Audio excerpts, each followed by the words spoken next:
విశాఖ జిల్లాలో మరో భారీ ప్రాజెక్టుకు ఏర్పాటు చేసే దిశగా పనులు ప్రారంభమయ్యాయి.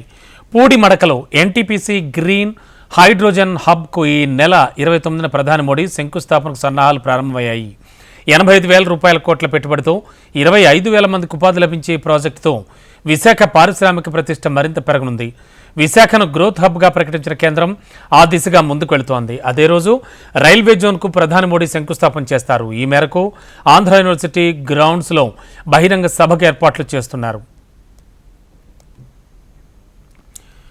విశాఖను వేగంగా అభివృద్ధి చెందుతున్న నగరాల్లో ఒకటిగా భావించి గ్రోత్ హబ్ సెంటర్గా ప్రకటించింది కేంద్రం. రానున్న 5 ఏళ్లలో విశాఖను శక్తివంతమైన ఆర్థిక కేంద్రంగా మార్చేందుకు అవసరమైన ప్రణాళికలు చేపట్టాలని నిర్ణయించింది నీతి ఆయోగ్. ఇందులో భాగంగానే ఓ భారీ ప్రాజెక్టుకు రూపకల్పన జరిగింది. అచ్యుతాపురం మండలం పూడిమడకలో గ్రీన్ హైడ్రోజన్ హబ్ ఏర్పాటు చేయనున్నారు. 85,000 కోట్ల రూపాయల పెట్టుబడితో నెలకొల్పనున్న ఈ పునరుత్పాదక ఇంధన ప్రాజెక్టుకి ఈ నెల 29న ప్రధాని మోడీతో శంకుస్థాపన చేయించడానికి ఏర్పాట్లు ప్రారంభమయ్యాయి.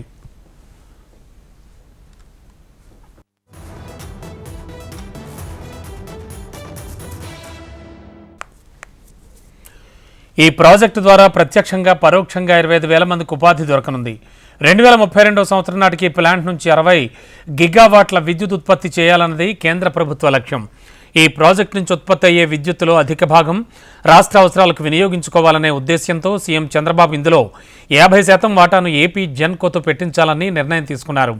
దీంతో ఎన్టీపీసీ జెన్కో సంయుక్త భాగస్వామ్యంతో ఈ ప్రాజెక్టు పట్టాలెక్కుతోంది.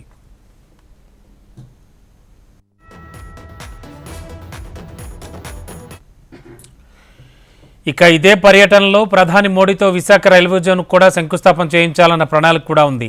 అయితే వాల్తేరు డివిజన్పై మరికొంత స్పష్టత రావాల్సిన నేపథ్యంలో ప్రస్తుతం అధికారులు దానిపై దృష్టి సారించారు.